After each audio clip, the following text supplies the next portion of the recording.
So, నేను ఈరోజు episode start చేసే ముందు 2 కాల్ ఔట్స్ ఇవ్వాలని ఉంది నాకు. సో, యూజువల్‌గా నేను కాల్ ఔట్స్ ఇవ్వను. కాల్ ఔట్స్ అంటే ఏంటని అడిగితే, అదే నా ఛానెల్‌కి సబ్స్క్రైబ్ చేసుకోండి, లేదా నా వీడియోని లైక్ చేయండి అని ఇట్లాంటివి చెప్తూ ఉంటారు కదా! సో, వీటిని కాల్ ఔట్స్ అంటాం. ఎక్కువ నేను అవి వాడను. ఎందుకంటే ఐ నో దట్ మీకు నచ్చితే ఆబ్వియస్‌గా ఫాలో చేస్తారు, షేర్ చేస్తారు అండ్ రేట్ చేస్తారు and all that stuff. But మనం ఇయర్ ఎండ్‌కొచ్చేసాం. So, we are almost approaching towards the end of this year. And ఇంకా ఈ ఇయర్‌లో ఎన్ని ఎపిసోడ్స్ చేస్తానో అనేది నాకు తెలీదు. So, I just wanted to call out 2 things. మన రేటింగ్స్ చూస్తే స్పాటిఫైలో అదేంటో 391 392 దగ్గర ఆగిపోయింది. అదెందుకో ఒక రౌండ్ ఫిగర్ అయినట్టు అనిపియట్లా. మనం ఈ ఇయర్ అయ్యేలోపు దాన్ని ఎంత పుష్ చేయగలుగుతామో ట్రై చేద్దాం. So, probably we might cross 400 that's for sure. మరి సెకండ్ కాల్ ఔట్ విషయం ఏంట్రా అబ్బాయి అని నన్ను అడిగితే, సో, ఇది కొంచెం ఇంట్రెస్టింగ్ అయిన విషయమే. ఎస్పెషల్లీ నాకు. ఎందుకంటే చాలా రోజులుగా నేను అనుకుంటున్నాను. బట్ ఇంప్లిమెంట్ చేయలేకపోతున్నాను. ఎందుకంటే టైం లేదు కాబట్టి. అండ్ ఏదో పైపైన ఏదో చేసేసి అలాగ అప్లోడ్ చేయడం నాకు నచ్చదు. సో, ఆబ్వియస్‌గా చేసే ప్రతి పనిలో క్వాలిటీ ఉండాలనుకుంటాను కాబట్టి అన్నిట్లో డిలే అవుతది. బేసిక్‌గా ఇది ఏంట్రా అంటే నేను మన పాడ్‌కాస్ట్‌ని విజువలైజ్ చేయాలి అన్న కోరిక నాకెప్పుడూ ఉండేది. మేబీ ఎంటైర్ ఎపిసోడ్ ఇప్పుడు ఒక 60 నిమిషాలు నేను మాట్లాడానంటే 60 నిమిషాలని మనం ఒక విజువల్ ఫార్మాట్‌లో, ఒక వీడియో ఫార్మాట్‌లో క్రియేట్ చేయాలి అంటే కష్టమైన పనే. బట్ అట్‌లీస్ట్ 10 నిమిషాలు మాట్లాడానంటే, ఆ 10 నిమిషాల్లో ఒక 1 మినిట్ ఫుటేజ్ అయినా, క్లిప్పింగ్ అయినా తీసుకొని దాన్ని విజువలైజ్ చేయాలి ఒక వీడియో ఫార్మాట్‌లో. బేసిక్‌గా చెప్పాలంటే ఒక రీల్స్ ఫార్మాట్‌లో చేయాలనేది నాకెప్పటి నుంచో ఉంది థాట్. బట్ దానికోసం ఎడిటింగ్, ఆ టైం ఇన్వెస్ట్ చేయాలి, ఆ క్లిప్స్ గ్యాదర్ చేయాలి. దీనికంతా ఆ టైం నా దగ్గర ఆబ్వియస్‌గా లేదు. ఇప్పుడు పాడ్‌కాస్ట్ చేయడానికే మనకున్న టైం సరిపోవట్లేదు. సో, ఇంక అది కూడా నా నెత్తినేసుకుంటే మన వల్ల కాదు అని ఫస్ట్ ట్రై చేశాను 1, 2 బట్ అది వర్కౌట్ అవ్వలేదు. సో, ఫైనల్‌గా ఆ థాట్‌ని అక్కడితో ఆపేయకూడదు అని చెప్పి నేను ఫైనల్‌గా ఒక ఎడిటర్‌తో నేను అయితే ఇప్పుడు ఆ థాట్‌ని ముందుకు తీసుకెళ్దామని ట్రై చేస్తున్నాను. సో, కన్సిస్టెంట్‌గా ఇప్పుడు నేనొక ఎంఎస్‌కే తెలుగు పాడ్‌కాస్ట్ అని సెపరేట్‌గా ఒక ఇన్‌స్టాగ్రామ్ ఛానెల్‌ని అయితే క్రియేట్ చేయడం జరిగింది. ఈ ఛానెల్‌లో every week without fail 3 reels అనేవి అప్లోడ్ చేయడం జరుగుతది. ఈ రీల్స్ అన్నీ మన అప్‌కమింగ్ ఎపిసోడ్స్ మీద కావచ్చు, లేదా మన ఎగ్జిస్టింగ్ ఎపిసోడ్స్ మీద కావచ్చు. సో, దానికి తప్పకుండా again I need all of your support. So, ఎవరైతే ఈ నా షోని ఫస్ట్ నుంచి వింటున్నారో ఫ్రీక్వెంట్ లిజనర్స్ లేదా కొత్తగా వచ్చిన లిజనర్స్ ఎవరైనా సరే, మీకు డెఫినిట్‌గా ఆ పేజ్ కూడా నచ్చే అవకాశం ఉంది. And thought page is dedicated only for our podcast. నేను ఇప్పటి వరకు డెడికేటెడ్ పాడ్‌కాస్ట్ పేజ్ పెట్టలేదు. జస్ట్ నా అకౌంట్, నా పర్సనల్ అకౌంట్ ఏదైతే ఉందో అందులోనే కొంచెం పాడ్‌కాస్ట్ ఇన్ఫర్మేషన్ అది ఇచ్చేవాడిని. సో, అలా కాకుండా I wanted to separate this out. So, నా పర్సనల్ ప్రొఫైల్ ఇంకా నేను సెపరేట్‌గా మెయింటైన్ చేయాలనుకుంటున్నాను. And for podcast I created a new one. So, ఆ కొత్తగా క్రియేట్ చేసిన పాడ్‌కాస్ట్ ఛానెల్ ఏదైతే ఉందో, దాని యొక్క ఇన్ఫర్మేషన్ నేను ప్రతి ఒక్క స్పాటిఫై ఎపిసోడ్ డిస్క్రిప్షన్‌లోనూ అప్డేట్ చేయడం జరుగుతుంది. సో, మీరు ఏ స్పాటిఫై ఎపిసోడ్ ఓపెన్ చేసినా దాని డిస్క్రిప్షన్ ఒకసారి చూడండి. ఆ ఇన్‌స్టాగ్రామ్ ఛానెల్ ఒక లింక్ అందులో దొరుకుతది మీకు. ఇన్‌స్టాగ్రామ్ ఓపెన్ ఆ లింక్ క్లిక్ చేయండి. ఇన్‌స్టాగ్రామ్‌లో ఫాలో కొట్టేయండి. సో, అక్కడ మాత్రం వచ్చే రీల్స్ మీద మీ సజెషన్స్ ఇంకా ఎట్లా ఇంప్రూవ్ చేయొచ్చు, ఏంటి అనేది మాకు టైమ్ టు టైమ్ అక్కడ మీ కామెంట్స్‌లో చెప్తా ఉండండి. సో దట్ మేము ఇంప్రూవ్ అవుతాం. అండ్ మా ఎడిటర్ ఎవడైతే ఎడిట్ చేస్తున్నాడో సో తను కూడా ఇంప్రూవ్ అవుతాడు. లెట్ అస్ సీ ఎక్కడి దాకా వెళ్తది అనేది అది. బట్ అది నేను అక్కడ ఆపేయకూడదు అనుకున్నా. మాక్సిమం మన పాడ్‌కాస్ట్ ఎంతమందికైతే రీచ్ అవ్వగలుగుతదో అంతమందికి రీచ్ చేయాలనేదే నా కోరిక. సరే ఓకే. ఫాలో అవుతాంరా ఇన్‌స్టాగ్రామ్‌లో. ఇంక ఎపిసోడ్‌లోకి రా, కంటెంట్‌లోకి రా అని మీరు లోపల అనుకుంటున్న విషయం నాకు తెలుస్తుంది. సో వచ్చేసా. బేసిక్‌గా ఇది మళ్ళీ ఒక ఫ్రీ ఫ్లో పాడ్‌కాస్ట్. ఇది ఆబ్వియస్‌గా ఫ్రీ ఫ్లో పాడ్‌కాస్ట్‌గానే చెయ్యాలి. ఎందుకంటే ఇది కూడా again it's based on the recent conversation with someone. రీసెంట్‌గా 'యాంథమ్' అని ఒక ప్లేస్‌కెళ్ళాను. It's an office party. ఆఫీస్‌లో పార్టీస్ ఉంటాయి గదా! ఇయర్ ఎండ్ పార్టీ అనుకోండి. ఇయర్ ఎండ్ పార్టీ కాబట్టి కొంచెం గ్రాండ్‌గా జరుగుతది పార్టీ. సో, మాకు 'యాంథమ్' అని గచ్చిబౌలిలో ఇక్కడ ఒక ప్లేస్ ఉంది. అక్కడ జరిగింది పార్టీ బేసిక్‌గా. అక్కడేంటంటే యూఎస్ నుంచి స్టేక్ హోల్డర్స్ వీళ్ళంతా రావడం జరిగిందనమాట. యూఎస్ వాళ్ళతోటి ఇంటరాక్ట్ అయ్యి చాలా రోజులైంది. అంటే వాళ్ళు ఎప్పుడో గాని రారు. అండ్ వాళ్ళొచ్చినప్పుడు కూడా వాళ్ళు చాలా బిజీగా ఉంటారు. అండ్ వాళ్ళతో మాట్లాడే టైం మనకి చాలా తక్కువ దొరుకుతది. ఈ పర్టిక్యులర్ వ్యక్తి ఎవరైతే వచ్చారో అతని పేరు సో, అతని ఎగ్జాక్ట్ పేరు చెప్పట్లేదు ఫర్ ఆబ్వియస్ రీజన్స్. బట్ మనం అతని పేరు ఫ్రాంక్ అనుకుందాం. లేదా ఫ్రాంకిన్‌స్టైన్ అనుకుందాం. ఫ్రాంక్ అనుకుందాం.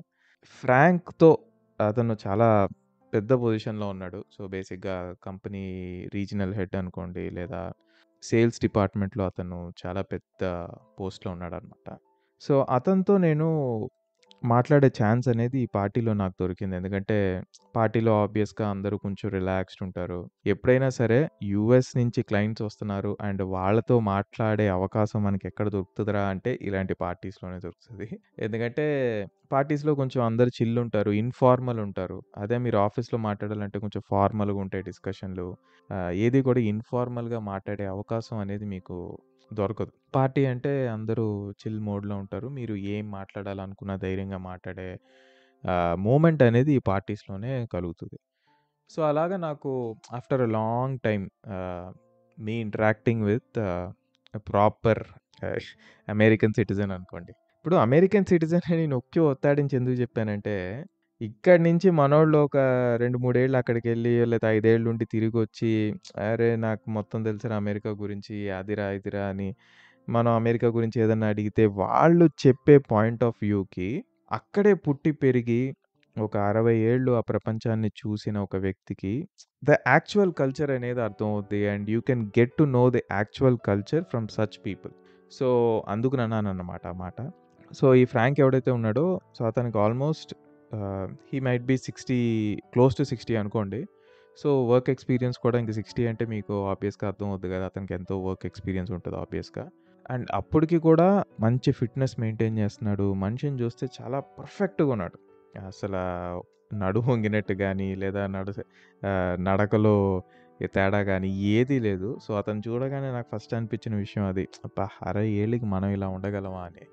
సో, అది పక్కన పెడితే సో, అతనితో ఇంటరాక్ట్ అవ్వడం స్టార్ట్ అయింది. సో, ఫస్ట్ ఇంటరాక్షన్ ఏంటంటే అతను ఆబ్వియస్‌గా సేల్స్‌కి పెద్ద సేల్స్ డిపార్ట్‌మెంట్‌లో ఒకప్పుడు అతను హెడ్ ఆఫ్ ద సేల్స్ డిపార్ట్‌మెంట్‌గా ఉన్నాడు. సో, అతన్ని సేల్స్ గురించి ఎక్కువ అడిగాను. సో, మీరు సేల్స్ చేసేటప్పుడు ఎలా ఉండేది? ఒక ప్రోడక్ట్‌ని ఎలా సేల్ చేసేవాళ్ళు? కాంపిటీటర్స్ చాలామంది ఉంటారు గదా! సో, వాళ్ళని తట్టుకొని ఎలా నిలబడేది? మనం అమ్మే ప్రోడక్ట్ మనలాంటి ప్రోడక్టే ఒక ఐదుగురు అమ్ముతారు గదా! అలాగ ఐదుగురు ఒకే ప్రోడక్ట్ అమ్ముతున్నప్పుడు మన ప్రోడక్ట్ యూనిక్ అని ఎట్లా చూపించాలి? ఎస్పెషల్లీ సాఫ్ట్‌వేర్‌లో. ఎందుకంటే ఇప్పుడు చూడండి ఒక సబ్బు అమ్మడం డోర్ టు డోర్ సేల్స్‌మెన్‌ని మీరు చూసే ఉంటారు. మన ఇంటికి సేల్స్ పర్సన్స్ వస్తే తరివేస్తాం మనం బేసిక్‌గా. వాళ్ళు ఒక బ్యాగ్‌లో సబ్బులేసుకొనొస్తారు. లేదా డిటర్జెంట్ పౌడర్‌లేసుకొస్తారు. తెలుసుగా డోర్ టు డోర్ సేల్స్‌మెన్స్ అంటాం మనం. ఏదో ఒకటి అమ్మడానికి ఇంటింటికొచ్చి పాంప్లెట్లు ఇవ్వడమో, లేదా సబ్బు గురించి చెప్పడం ఇట్లాగా డోర్ టు డోర్ సేల్స్‌మెన్ ఉండేవాళ్ళు. వాళ్ళనసలు ఇప్పుడు రానివ్వట్ల ఎక్కడికి కూడా. ఎందుకంటే వాళ్ళొచ్చి ఏదన్నా చేస్తారేమో ప్రైవసీ ఇష్యూస్ వల్ల అసలు వాళ్ళని రానివ్వట్ల అపార్ట్మెంట్‌లోకి గాని ఎక్కడికి.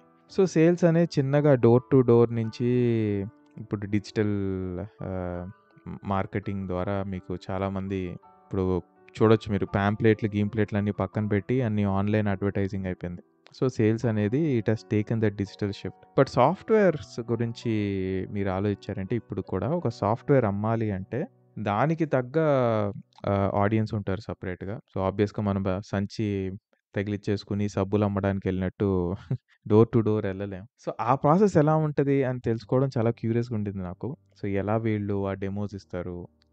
ఒక ప్రోడక్ట్‌ని ఎట్లా అమ్ముతారసల? దాని బిల్లింగ్ ఎట్లా జరుగుతది? ఇయన్నీ నాకు తెలియని విషయాలు. బట్ నాకు సేల్స్ మీదైతే చాలా ఇంట్రెస్ట్ అయితే ఉంది. నాట్ ద టిపికల్ సేల్స్ నేను చెప్పాను గదా!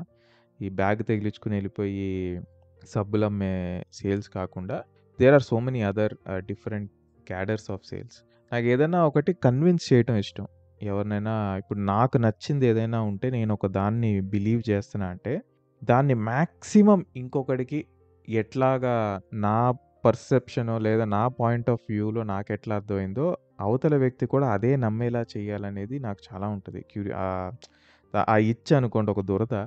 సో, ఏదైనా నేను ఒక చిన్న డెమో ఇస్తున్నా సరే లేదా నాకు అందుకే టీచింగ్ ఫీల్డ్ కూడా అందుకే నేను టీచ్ చేస్తానని మీ అందరికీ తెలుసు కదా! సో, నేను ఆటోమేషన్ టెస్టింగ్ రిలేటెడ్ క్లాసెస్ తీసుకున్నా సరే, ఏది తీసుకున్నా సరే, అందుకే నాకు స్టూడెంట్స్ కూడా నా దగ్గర క్లాసెస్ తీసుకున్నాక వాళ్ళు వేరే వాళ్ళకి చెప్పి వాళ్ళ ద్వారా నాకు మళ్ళీ కొత్త కొత్త స్టూడెంట్స్ రావడం ఎప్పుడు జరిగింది. నేను మార్కెటింగ్ ఎప్పుడు చేసుకోలేదు. ఇది ఎందుకు చెప్తున్నా అంటే I like to convey what I strongly believe. అంటే నేను ఏదైనా ఒకటి చెప్పాలనుకుంటున్నానంటే యాక్చువల్లీ నేను చేసేదేంటి, ఇప్పుడు నేను ఒక డెమో ఇస్తున్నా. నాకు ఈ పర్టిక్యులర్ ఆ విషయం నచ్చింది అని నేను డెమో ఇస్తున్నాను అంటే, అది నీకు నచ్చాలి అన్న పాయింట్ ఆఫ్ వ్యూ తోటే ఇస్తాను. So, that's like in a way it is like selling my thought అనమాట. సో, ఆ సెల్లింగ్ పాయింట్ ఆఫ్ వ్యూ అనేది, ఆ ఆస్పెక్ట్ అనేది నాకెప్పుడూ ఉండింది మైండ్‌లో. And I was curious about the sales as well. And లైఫ్‌లో మనందరికీ ఈ సేల్స్ మీద ఒక ఒక ఇంట్రెస్ట్ లేదా ట్రైయింగ్ టు సెల్ థింగ్స్ అనేది ఉంది కదా! ఇది చాలా ఇంపార్టెంట్ అయిన ఫ్యాక్ట్. ఎందుకు చెప్తున్నా అంటే జాబ్ నువ్వు సంపాదించాలనుకున్నా కూడా you need to know how to cell your self అంటారు. అంటే నిన్ను నువ్వు ఎలా అమ్ముకోవాలో తెలియాలి. ఇప్పుడు నీ దగ్గర ఒక 10, 15 స్కిల్స్ ఉన్నాయి. కానీ ఆ 10, 15 స్కిల్స్ నీ దగ్గర ఉన్నాయని పక్కనోడికి ఎలా తెలియాలి? అది నువ్వు ఎక్స్‌ప్రెస్ చేసే విధానంలో ఉంటది. లేదా నువ్వు తెలియపరిచే విధానంలో ఉంటది. ఇప్పుడు నువ్వు వీడియోస్ ఎడిట్ చేస్తావు బాగా. కానీ నువ్వు వీడియోస్ ఎడిట్ చేస్తున్నావు అని అవతలోడికి తెలియాలి గదా ఫస్ట్. సో, తెలియాలంటే నువ్వు దానికొక మంచి ప్లాట్‌ఫార్మ్ ఎన్నుకోవాలి. ఆ ప్లాట్‌ఫార్మ్‌లో నువ్వు చేసిన వర్క్స్ పెట్టడము, ఇట్లాంటియన్నీ ఏంటంటే దానికి నువ్వు ఎఫర్ట్స్ పెడుతున్నట్టు. అంటే నా వర్క్‌ని ఎదుటోళ్ళకి తెలిసేలా చేయడం అనేది ఆహ్, అదే ఒక పెద్ద స్కిల్. చాలామందికి ఈ స్కిల్ లేకపోవడం వల్ల వాళ్ళు ఎంత టాలెంటెడ్ అయినా, నేను చాలామందిని చూసాను. There are more talented people. నేను టెస్టింగ్‌లోనే తీసుకోండి. సాఫ్ట్‌వేర్ టెస్టింగ్‌లోనే నాకిప్పుడు ఆల్మోస్ట్ ఒక 10 ఏళ్ల ఎక్స్‌పీరియన్స్ అవ్వబోతుంది. సో, ఈ 10 ఏళ్లలో నాకన్నా టాలెంటెడ్ పీపుల్‌ని, నాకన్నా వెనకబడి ఉండిపోవడం నేను చూసాను. ఎందుకంటే they are unable to sell themselves. Communication barrier కావచ్చు, వాళ్ళు కమ్యూనికేషన్‌లో ఇన్ఫీరియర్‌గా ఫీల్ అవ్వచ్చు, లేదా వాళ్ళకి చిన్న చిన్న విషయాలు, ఒక రెజ్యూమే ప్రాపర్‌గా ఎట్లా క్రియేట్ చేయాలి అన్న దాని మీద కూడా వాళ్ళకి అవగాహన లేకపోవచ్చు. ఇట్లాగా ఎలాగా మిమ్మల్ని మీరు సెల్ జేసుకోవాలనేది ఎప్పుడూ మీకొక థాట్ ఉండాలి.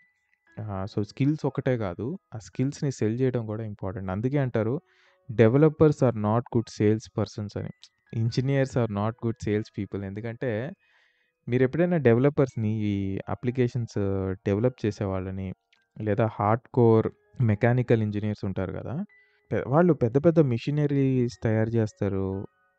లేదా ఇప్పుడు సాఫ్ట్‌వేరోళ్ళంటే వాళ్ళు కాంప్లికేటెడ్ సాఫ్ట్‌వేర్ ప్రొడక్ట్స్ తయారు చేస్తారు. కానీ వాళ్ళని ఆ సాఫ్ట్‌వేర్ అమ్మమని చెప్పండి. వాళ్ళేం తప్పు చేస్తారంటే, వాళ్ళు డెమో ఇచ్చేటప్పుడు చాలా డీప్‌గా టెక్నికల్‌గా వెళ్ళిపోతారు. సాఫ్ట్‌వేర్ ఎక్స్‌ప్లెయిన్ చేయాలి, లేదా ఒక మిషనరీ గురించి మీరు ఎక్స్‌ప్లెయిన్ చేయాలంటే, ఇప్పుడు డీప్‌గా టెక్నికల్‌గా ఎప్పుడైతే మీరెళ్లి ఒక వ్యక్తికి ఎక్స్‌ప్లెయిన్ చేస్తున్నారో, అవతలోడు కూడా నీ అంత టెక్నికల్‌గా ఉంటే దాన్ని గ్రాస్ప్ చేస్తాడు గానీ, అవతలోడు నీ అంత టెక్నికల్ కాదు అన్నప్పుడే ప్రాబ్లమొస్తది. సో, అందుకే స్టీవ్ జాబ్స్ ఒక విజనరీ అంటారు. ఎందుకంటే స్టీవ్ జాబ్స్‌కి ప్రొడక్ట్ ఇంజినీరింగ్ సైడే కాకుండా ప్రొడక్ట్‌ని ఎట్లా సేల్ చేయాలో కూడా తెలుసు. At the same hand Bill Gates is not a good marketer. Bill Gates చూడండి. బిల్ గేట్స్ స్టీవ్ జాబ్స్ ఎఫెక్టివ్‌గా సేల్ చేసినంత బిల్ గేట్స్ ప్రొడక్ట్స్‌ని ఐ మీన్ మార్కెట్ చేయలేడు.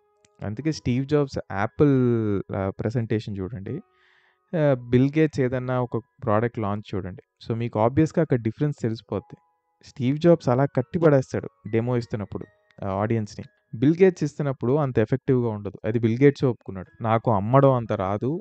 కానీ స్టీవ్ జాబ్స్‌కి అమ్మడం తెలుసు. అంటే హి నోస్ హౌ టు సెల్ అని.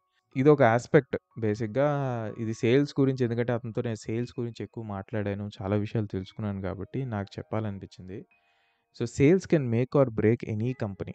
అందుకే ఎంత తోపు ఇంజినీర్లు ప్రాడక్టులు తయారు చేసినా, దాన్ని అమ్మడానికి సెపరేట్‌గా సేల్స్ టీమ్ అనేది ఒకటుంటది. సో, ఆ సేల్స్ టీమ్ వాళ్ళకి ఎ ఎ ఏ కస్టమర్‌కి ఎట్లా ఎక్స్‌ప్లెయిన్ చేయాలి? ఏ కస్టమర్‌కి ఆహ్, ఎలా ఎక్స్‌ప్లెయిన్ చేస్తే నచ్చుతుంది? ఇట్లాంటివన్నీ ఆళ్ళు I know the public pulse, I know the audience pulse అన్నట్టు వాళ్ళు కరెక్ట్‌గా నాడిని పడతారు. పట్టి దానికి తగ్గట్టు ఆళ్ళ ప్రెజెంటేషన్‌ని ట్యూన్ చేసుకొని ఎళ్లి చెప్తారు. సో, ఇది చాలా ఇంపార్టెంట్ అనమాట. బట్ ఎనీహౌ, సేల్స్ గురించి ఇది పక్కన పెట్టేస్తే, ఇప్పుడు నెక్స్ట్ టాపిక్ మోస్ట్‌లీ నేను మన పాడ్‌కాస్ట్ టైటిల్ పెట్టిన దానికి ఇప్పుడొద్దాం. ఏంటంటే కల్చర్, వెస్టర్న్ కల్చర్. కల్చర్ గురించి ఇప్పుడు చాలానే మాట్లాడుకోవచ్చు మనం. But Indian culture, western culture మనం పాడైపోతున్నాం. వెస్టర్న్ కల్చర్ దగ్గర నుంచి చాలా నేర్చుకొని పాడైపోతున్నాం. సాంప్రదాయాలు, కట్టుబాట్లు, ఈ పులిహోర మాటలన్నీ మీరు బోలెడు ఇనుంటారు. సో, నేను అక్కడికెళ్ళట్లా. మనం కల్చర్ ఎప్పుడైనా సరే అర్థం చేసుకోవాల్సిందేంటంటే, ప్రతి కల్చర్‌లోనూ స్ట్రెయిట్ ఆఫ్ ద బ్యాట్ అంటే డైరెక్ట్‌గా కుండ బద్దలు కొట్టినట్టు చెప్పాలంటే, ఇప్పుడు నా కల్చరే గ్రేటు అనడానికి లేదు. ప్రతి కల్చర్‌లోనూ తీసుకోవాలే గానీ, కొన్ని మంచి విషయాలున్నాయి, కొన్ని చెడు విషయాలుంటాయి. కానీ మనం ఏంటంటే, ఫస్ట్ గబగబా హడావుడిగా పనిగట్టుకొని ఎళ్లి, ఎక్కడైతే చెడు ఉందో, ఆ చెడు గురించి ఫస్ట్ ఎక్కువ మాట్లాడతాం. లేదా చెడు వెతుక్కుంటాం.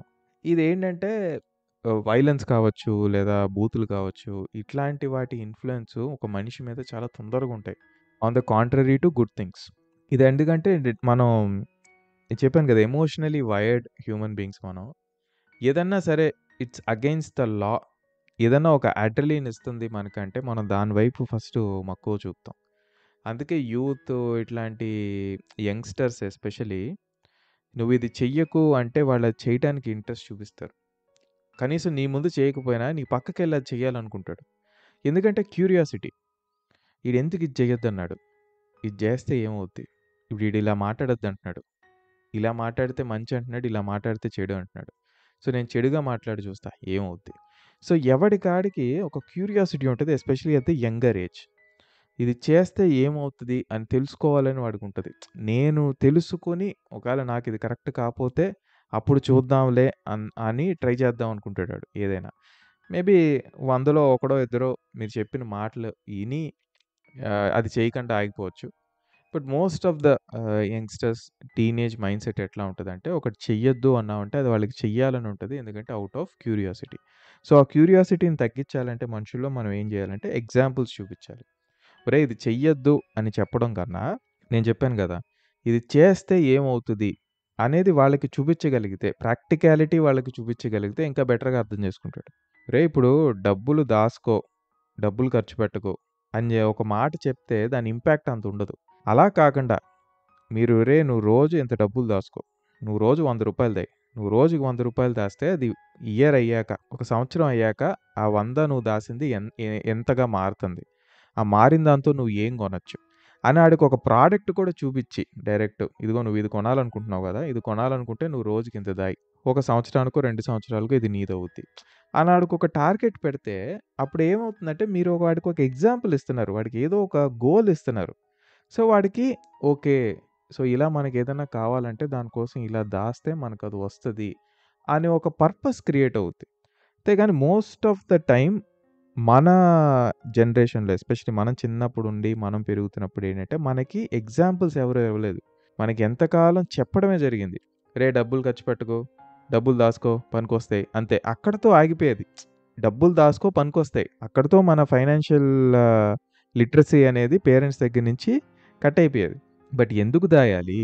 దాస్తే దానివల్ల ఏమవుద్ది? దాయకపోతే ఏమవుద్ది? సో, ఇయన్నీ ఏం అక్కడి నుంచి దాని నెక్స్ట్ స్టెప్ ఏదైతే వెరీ ఇంపార్టెంట్ ఒక ఎగ్జాంపుల్ సెట్ చేయడం, లేదా దానికి ఒక పర్పస్, గోల్ చూపించడం ఏదైతే ఉందో అది చేసేవాళ్ళు కాదు. సో, ఇది వెస్టర్న్ కల్చర్‌లో చాలా ప్రామినెంట్‌గా ఉందని నాకు అర్థమైంది. సో, సో, నేను కొన్ని డిఫరెన్సెస్ చెప్తేనే మీకు అర్థమవుద్ది. మన దగ్గర ఏంటి? వాళ్ళ దగ్గర ఎలా ఉందనేది. బట్ ఇప్పుడు మారుతున్నాయి. ఇప్పుడు నేను ఈ జెన్‌జీ కిడ్స్‌లో గాని, జనరేషన్ జీ అంటున్నారు కదా! జెన్‌జీ వాళ్ళ వాళ్ళ థాట్ ప్రాసెస్ చూస్తే నాకు కొంచెం అర్థమైంది. ఇప్పుడు మనం కొంచెం అడ్వాన్స్డ్‌గా ఆలోచిస్తున్నాం కాబట్టి, మన నుంచి వచ్చే జనరేషన్ ఏదైతే ఉందో కొంచెం బెటర్‌గానే ఉంటదని నాకైతే ఫీలింగ్ ఉంది. బట్ నేనేం చెప్తున్నా అంటే ఇక్కడ వెస్టర్న్ కల్చర్ మీరు తీసుకుంటే ఇప్పుడే కాదు. మీరు 90స్ సిట్‌కామ్స్ చూడండి. 'ఫ్రెండ్స్' అవ్వచ్చు, 'బిగ్ బ్యాంగ్ థియరీ' అవ్వచ్చు. ఇలాగా 'సెయిన్‌ఫీల్డ్' ఉంది. ఇట్లాంటివి సిట్‌కామ్స్ అంటే comedy shows. Feel good shows basically బావుంటాయి. 'ఫ్రెండ్స్' మీరు ఎవరు చూడకపోతే చూడండి. కమ్యూనికేషన్‌ని ఇంప్రూవ్ చేసుకోవడానికి కూడా అదొక మంచి షో. అందులో అది 90స్‌లో తీసిన షో అయినా కూడా వాళ్ళు కొన్ని విషయాల్లో అడ్వాన్స్డ్. అప్పటి నుంచే వాళ్ళు అడ్వాన్స్డ్. అది మీరు క్లియర్‌గా ఫీల్ అవుతారు. ఆ షో చూసారంటే ఓకే. వీళ్ళు 90స్‌లోనే ఇట్లా ఉన్నారా? ఓకే. మనకి ఇంకా కూడా కొన్ని సన్నివేశాలు మీరు హాలీవుడ్ సినిమాలు కూడా తీసుకోండి. వెస్టర్న్ సినిమాలు లేదా ఐ మీన్ అమెరికన్ మూవీస్ మీరు కొన్ని చూస్తే 1990స్ ఆ సినిమాలు చూస్తే మీకు ఆ సినిమాలో కొన్ని సన్నివేశాలు ఇప్పటికీ మీకు అనిపిస్తే, ఓకే. అప్పుడే వీళ్ళింత అడ్వాన్స్డ్ ఉన్నారా అని మీకు అనిపించే సన్నివేశాలు ఖచ్చితంగా ఉంటాయి. కల్చర్ వైస్‌నే అంటున్నా. వాళ్ళకి చిన్నప్పటి నుంచే ఫైనాన్సెస్‌ని హ్యాండిల్ చేయడం ఎలాగని చెప్పటం కన్నా, వాళ్ళకే ప్రాక్టికల్‌గా వాళ్ళే తెలుసుకోవాలని, వీళ్ళ దగ్గర ఉన్న కార్డ్‌ని ఆయన ఎప్పుడైతే షాపింగ్‌కెళ్తున్నాడో చిన్న చిన్న గ్రోసరీస్‌కి గాని ఎక్కడికెళ్ళినా కూడా, వాళ్ళ పాపకి 12 ఇయర్స్ అనుకుంటా. 12 ఇయర్సో, 14 ఇయర్సో ఎంతో చెప్పాడు అతను. సో, వాళ్ళ పాపే ప్రతిసారి గ్రోసరీకెళ్ళినప్పుడు బిల్లింగ్ అంతా తనే చెక్ చేస్తదంట. కార్డ్ ఇతని కార్డే. ఇతని కార్డయినా ఇతను పే చేయడు. ఇతని కార్డ్ ఆళ్ళ కూతురికిచ్చి, ఆళ్ళ కూతురు ద్వారా ఇచ్చి పే చేయించి ఐటెమ్స్ అన్నీ వచ్చినాయా? కరెక్ట్‌గా లిస్ట్ వచ్చిందా? మన బిల్లులో ఉండే అమౌంట్‌కి గ్రోసరీస్‌కి మనకొచ్చినవి కరెక్ట్‌గా ఉన్నాయా? ఇయన్నీ టాలీ చేసుకోమని ఒక టాస్క్ లాగా ఇస్తాడంట అతను. సో, నాకనిపించింది సచ్ ఎ బ్యూటిఫుల్ థింగ్. ఎందుకంటే, మనలో చాలామంది కార్డ్ గానీ, ఏదైనా మనీ రిలేటెడ్ విషయం ఏదైనా సరే చిన్న పిల్లల్ని హ్యాండిల్ చేయనివ్వం అనేది మనందరికీ తెలుసు. సో, ఇప్పుడు సూపర్ మార్కెట్‌కెళ్తే ఒక 12 ఏళ్ళు పిల్లోడి చేతిలో కార్డ్ ఇచ్చి, "రేయ్ నేను ఎనకాల ఉంటాను. నువ్వు బిల్లింగ్ ఏయించని" చెప్పి మీరెవరన్నా మామూలుగా చేయటం చూసారా? ఏ సూపర్ మార్కెట్‌లో అయినా? చూసుండరు. బట్ వాళ్ళు చేస్తున్నారు అంటే, వాళ్ళకేంటంటే ఎర్లీ ఏజ్‌లో నుంచే వాళ్ళకి అకౌంటింగ్, ఫైనాన్సింగ్ ఎట్లా జరుగుతది అనేది వాళ్ళ మైండ్‌లో ఇంప్లాంట్ చేయాలి గాబట్టి, ఇలాంటి చిన్న చిన్న టాస్క్‌లు వాళ్ళకిచ్చి చేయించడం అనేది నాకు చాలా బ్యూటిఫుల్ అనిపించింది. ఎప్పుడైతే మనీని వాళ్ళు ఆ ఏజ్‌లోంచి హ్యాండిల్ జేస్తున్నారో, అంటే వాళ్ళ చేతికి డబ్బులివ్వట్ల. బట్ డబ్బుల ద్వారా ఏమొస్తున్నాయి అనేది ఇండైరెక్ట్‌గా వాళ్ళ బ్రెయిన్‌లో ఇంప్రింట్ చేస్తున్నాం మనం. ఇప్పుడు ఒక వస్తువు ఆ అమ్మాయి ఆ బిల్లు చదువుతూ ఒక్కొక్క వస్తువుకి ఎంతెంత పడుతుంది అని తెలుసుకుంటుంది. And okay. ఇంతింత ట్రాన్సాక్షన్ జరుగుతుందా? మనం ఒకసారి సూపర్ మార్కెట్‌కొస్తే మనం ఇంత ఖర్చు పెడుతున్నాం. ఇంత వస్తున్నాయి మనకి. అన్న విషయాలు చాలా క్లియర్‌గా ఆ అమ్మాయికి తెలుస్తున్నాయి ఆ ఏజ్‌లోనే. సో, తను ఇంకా బెటర్‌గా ప్లాన్ చేసుకోగలుగుతది. ఆబ్వియస్‌గా నెక్స్ట్ అతనేమన్నాడంటే ఆ ఎక్సర్‌సైజెస్ అట్లాంటియి ఈ సూపర్ మార్కెట్ నేను జస్ట్ ఒక్క ఎగ్జాంపుల్ ఇచ్చాను. ఇలా కాకుండా పెట్రోల్ బంక్ కావచ్చు, ఎక్కడ గ్యాస్ ఫిల్లింగ్ స్టేషన్స్ కావచ్చు, ఇలా ఎక్కడికెళ్ళినా మోస్ట్ ఆఫ్ ద ఫైనాన్సెస్‌ని తననే హ్యాండిల్ చేయమని పుష్ చేస్తారంట. సో, ఎలాగ ఏమైందంటే ఆ అమ్మాయి ప్రొయాక్టివ్‌గా చెప్పడం స్టార్ట్ చేసిందట. మనం లాస్ట్ మంత్ ఇంత ఖర్చు పెట్టాం. ఈ మంత్ మనం ఇంతే ఖర్చు పెట్టాం. అంటే చూడండి అకౌంటింగ్ కూడా వచ్చేస్తుంది వాళ్ళకి. అరే! లాస్ట్ మంత్ మన బడ్జెట్ ఇంతుండింది. సూపర్ మార్కెట్‌కి ఫర్ ఎగ్జాంపుల్ మనం $500 ఖర్చు పెట్టాం. ఈ మంత్ మనం 300 ఖర్చు పెట్టాం. అంటే 200 మనం సేవ్ చేసామని వాళ్ళ పేరెంట్స్‌కి చెప్తే వాళ్ళు చాలా హ్యాపీగా ఫీల్ అయ్యారంట. ఇక్కడ మీకు అర్థమవుతుంది చూసారా? చిన్న వయసులోనే కౌంటింగ్ ఎట్లా నేర్పొచ్చు. అంటే డబ్బులు వాళ్ళ చేతిలో పెట్టకుండానే ఇట్లాంటి చిన్న చిన్నవి వాళ్ళని ముందుండి వాళ్ళ చేత చేయిస్తే ఎలా మనం కొన్ని విషయాలు వాళ్ళ బ్రెయిన్‌లో పాజిటివ్ థింగ్స్‌ని వాళ్ళ బ్రెయిన్‌లో ఫీడ్ చేయొచ్చనేది ఫస్ట్ థింగ్ ఒకటి. సో, సెకండ్ థింగ్ ఓపెన్‌గా కొన్ని విషయాలు మాట్లాడటం. ఇయన్నీ మనం ఇంకా డైజెస్ట్ చేసుకోలేం. బట్ అతను చెప్పినయేంటంటే వాళ్ళ కొడుకు అతనికి కొడుకు ఉన్నాడు. సో, వాళ్ళ కొడుకు కాలేజ్‌కెళ్తున్నాడు. నెక్స్ట్ 16 ఇయర్స్ అయిపోయింది ఆ అబ్బాయికి. సో, నెక్స్ట్ కాలేజ్‌కి పంపించాలి. కాలేజ్‌కెళ్తే అక్కడ ఏదన్నా అలవాట్లు చేసుకుంటాడు కాబట్టి ముందే ఇతను కూర్చోబెట్టి, "ఇదిగో ఇవిరా బాటిల్లు. ఈ బాటిల్‌ని దీన్ని వైన్ అంటారు గదా!" ఫస్ట్ అడిగాడంట వాళ్ళ కొడుకుని. "దీన్నేమంటారు చెప్పు. దీన్నేమంటారో తెలుసా? దీన్నేమంటారో తెలుసా?" అంటే కొంచెం మొహమాటానికి జంకాడంట ఆళ్ళ కొడుకు. బట్ ఇతనే అంటే ఫ్రెండ్లీగా దీన్ని వైన్ అంటారు గదా! దీన్ని అదంటారు గదా! అని అన్నీ ఎక్స్‌ప్లెయిన్ చేసి, హి also made him taste it. ఇది ఎలా ఉంటది? ఈ టేస్ట్ చూడు, దీని టేస్ట్ చూడు, దీని టేస్ట్ చూడు అని టేస్ట్ చూపిచ్చి ఏదేది చెయ్యొచ్చు, ఏదేది చెయ్యకూడదు. నువ్వు బయటకెళ్ళి ఎక్స్‌ప్లోర్ చేసి తెలుసుకోవడం కన్నా, నేనే నీకు ఇలా ఉంటదిరా. ఆ తర్వాత నువ్వెలా ఎక్స్‌ప్లోర్ చేస్తావు ఏంటి అనేది సెకండరీ.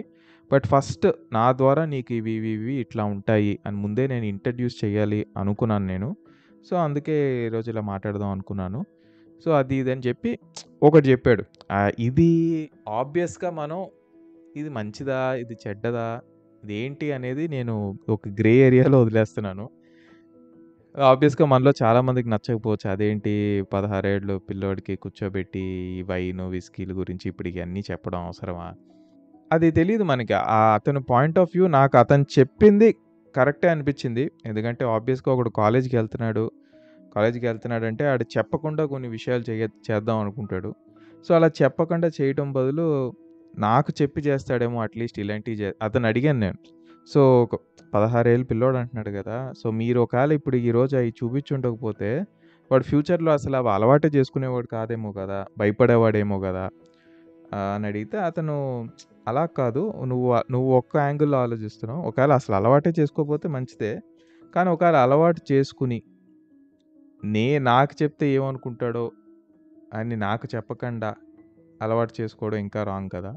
సో, ఇలాగైతే కనీసం ఆ భయం ఉండదు. ఫియర్ ఉండదు. ఓపెన్‌గా వచ్చి మాట్లాడతాడు రేపేదన్నా ఉన్నా అని జెప్పి అతను ఒక యాంగిల్ ఒక పాయింట్ ఆఫ్ వ్యూలో మాట్లాడాడు. సో, ఇలాగా కల్చరల్ డిఫరెన్సెస్ నేను ఎందుకు చెప్తున్నా అంటే చాలా వరకు ఎస్పెషల్లీ పేరెంటింగ్‌లోనే చాలా డిఫరెన్సెస్ జూస్తున్నాం. మనం తీసుకునేవి మాత్రం కొన్ని వాళ్ళు ఎలాంటి డ్రెస్సులేసుకుంటున్నారు.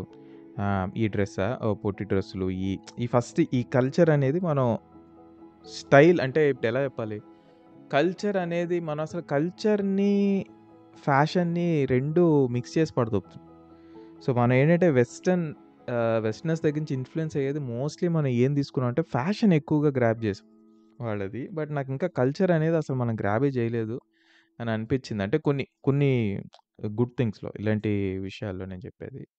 సో, ఇంకా ఇలాగ డిస్కషన్ కొంచెం పెద్దదయ్యి అలా మాట్లాడుతూ చాలా విషయాలు షేర్ చేసుకున్నాం. అక్కడున్న మ్యూజిక్ గురించి కావచ్చు, మ్యూజిక్ కల్చర్ ఎలా ఉంటది?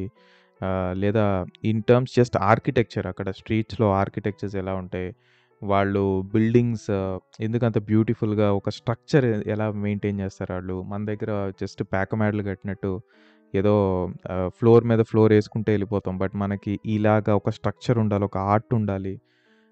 అన్నదానికి స్కోప్ ఎక్కువగా ఉండదు. మీరు చూసారంటే మన దగ్గర అన్ని అపార్ట్మెంట్స్ అన్నీ జస్ట్ ఒక గోడ నిలబెట్టినట్టు ఉంటది గానీ, అక్కడ కొంచెం ఒక ఆర్కిటెక్చర్ ఉంటది. సో, ఆ డిఫరెన్సెస్ ఎలా వచ్చినాయి? ఇలాంటివి కొన్ని చాలా మాట్లాడాము. బట్ అయన్నీ ఇప్పుడు ఒకే ఎపిసోడ్‌లో ఎందుకనిపిస్తుంది నాకు. మేబీ వాటి గురించి వేరే ఇప్పుడు జస్ట్ కల్చరల్ డిఫరెన్సెస్‌లో జస్ట్ ఇప్పుడు మనం మాట్లాడుకుంది జస్ట్ ఒక పేరెంటింగ్ సెక్షన్ లాగా పెట్టేద్దాం ఎపిసోడ్‌ని. ఇలా కాకుండా ఇంకా కొన్ని డిఫరెంట్ యాస్పెక్ట్స్‌లో కొన్నున్నాయి. ఇప్పుడు మ్యూజిక్ రిలేటెడ్ గానీ నేను చెప్పాను గదా! ఆహ్, ఆర్కిటెక్చర్స్ కావచ్చు, క్లెన్లీనెస్ కావచ్చు, హైజీన్ కావచ్చు. సో, ఇట్లాంటివి మళ్ళీ తీసి మేబీ వాటన్నిటిని కలిపి ఒకే ఎపిసోడ్‌లో మాట్లాడటానికి ట్రై చేస్తాను. So, on a whole after a long time it was a great conversation. Unexpected great conversation నాకు జరిగింది అతనితో. ఎందుకు చెప్తున్నా అంటే లైఫ్‌లో ఒక సర్టెన్ స్టేజ్ వస్తదబ్బా! నేను మేబీ ఆ స్టేట్‌కొచ్చేసానేమో. Where everything feels monotonous. Even going to party feels monotonous and in a way boring అని చెప్పను గానీ, నాకు అంత ఆసక్తి ఇచ్చే విషయాలేం లేవని చెప్పాలి లైఫ్‌లో. ఏదైనా సరే ఓకే. ఇప్పుడు ఇక్కడికెళ్తామా ఇది జరుగుద్ది. అని తెలిసిపోద్దంటారు చూసారు ఒక స్టేజ్. అదొచ్చేసిందంటే కొత్తగా ఇప్పుడు జరిగేదేం లేదు గదా! ఇప్పుడు ఇక్కడికెళ్తే అన్న ఫీల్ ఉన్నప్పుడు మీకేది ఆసక్తినివ్వదు. సో, నాకీ పార్టీస్ అన్నా కూడా ఇప్పుడు ఈ మధ్యన పార్టీస్ కూడా రొటీన్ అయిపోయినాయి. అంటే ఇంక చూసుకోండి నేను ఏ స్థాయికొచ్చేసానో. పార్టీలంటే నార్మల్‌గా ఏముంటాయి? ఈడొక 30 మందో, 40 మందో, 50 మందో ఎళ్తారు. అందులో కొంతమంది తాగేవాళ్ళుంటారు. కొంతమంది తాగనోళ్ళుంటారు. కొంతమంది తాగనోళ్ళేమో ఫుడ్డు ఏది బావుందో అది బావుందని కొట్టుకుంటూ ఉంటారు. ఫుడ్ గురించి. తాగేవోళ్ళేమో అబ్బా! ఈ డ్రింక్ బావుంది, ఆ డ్రింక్ బావుందని డిస్కస్ చేసుకుంటూ మందేస్తుంటారు ఒక సైడు. అమ్మాయిలంతా ఒక చోట చేరతారు. అబ్బాయిలు ఒక చోట చేరతారు. ఇంగా కాసేపయ్యాక మందు బాగా ఎక్కాక డాన్సులేస్తారు. పాపం మందు కొట్టకుండా ఓ మూల కూర్చున్నోళ్ళని లాగుతారు. ఈళ్ళు డాన్సులేయండిరా అని. సో, ఇంతే. ఇంతకు మించి పెద్దగా పార్టీ అంటే అబ్బా! సూపరా! అట్లా అంటే ఒక నిజంగా చెప్పాలంటే దీస్ డేస్ నాకెట్లా అనిపిస్తుందంటే, ఈ సినిమాల్లో ఒకడిని చూపిస్తారు చూసారా హీరోని. అట్లా స్లో మోషన్‌లో చుట్టూ జనాలంతా ఎంజాయ్ చేస్తూ, దూకుతూ, గెంతుతూ ఉంటే, ఈడు మాత్రం సైలెంట్‌గా అట్లా ఒక చోట నుంచొని అబ్జర్వ్ చేస్తూ ఉంటాడు అందరిని. ఏంట్రా ఈళ్ళంతా ఏందిరా ఏం చేస్తున్నార్రా అన్నట్టు. అలా అయిపోయింది నా పరిస్థితి ఈ మధ్యన. ఏదైనా పార్టీస్‌కెళ్ళినా ఏదైనా. మేబీ ఏమో ఆ స్టేట్ ఆఫ్ మైండ్ ఏమో. ఇదొక్కటే కాదు పార్టీస్ అనే కాదు. ఏదైనా సరే I'm able to guess it. Okay. రేపు పొద్దున్నే లేసాక కూడా ఓకే. ఇలాగే ఉంటది గదా! లైఫ్ అన్నట్టు ఒక స్టెడీ గ్రాఫ్‌లో వెళ్తుందనమాట. సో, హోప్‌ఫుల్లీ ఫ్యూచర్‌లో ఏదన్నా కొంచెం ఆ గ్రాఫ్ చేంజ్ అయ్యి మనకేదన్నా మనకేదైనా కొంచెం ఆసక్తి కలిగేవి జరుగుతాయేమో 2024లో చూద్దాం. సో, అలా ఉన్నప్పుడు this party was an exception. Stand out అని చెప్పాలి నాకు. ఎందుకంటే I got an opportunity to talk to this guy and enjoy చేశాను నేను. అతనితో మాట్లాడింది ఏదైనా సరే కొంతసేపు మేబీ హాఫ్ అన్ అవర్ పైనే మాట్లాడుంటాను. Half an hour to 1 hour మాట్లాడుంటా. సో, ఆబ్వియస్‌గా అలాంటి వాళ్ళతో ఒక 1 అవర్ కాన్వర్జేషన్ జరగడం అనేది చాలా పెద్ద విషయం. యూజువల్‌గా అంత టైం దొరకదు ఆళ్ళకి. సో, ఆ 1 అవర్ అనేది it will stay with me for a long, long, long time. నేను ఆ కాన్వర్జేషన్ నుంచి తీసుకున్న విషయాలు ఏవైతే ఉన్నాయో that will be with me forever అని చెప్పొచ్చు. So, that's it guys. So, ఇవాల్టి మన పాడ్‌కాస్ట్‌ని ఇక్కడితో ఎండ్ చేద్దాం. ఫ్రాంక్‌తో నా ముచ్చట్లు ఫ్రాంక్‌గా మీకు చెప్పాను కదా! ఈ ఎపిసోడ్ మీకు నచ్చిందని అనుకుంటున్నా. అండ్ నేను ఈరోజు చెప్పిన 2 కాల్ ఔట్స్ గురించి మాత్రం మర్చిపోకండి. 1 to rate our show, 2 to follow us on MSK Telugu podcast channel on Instagram.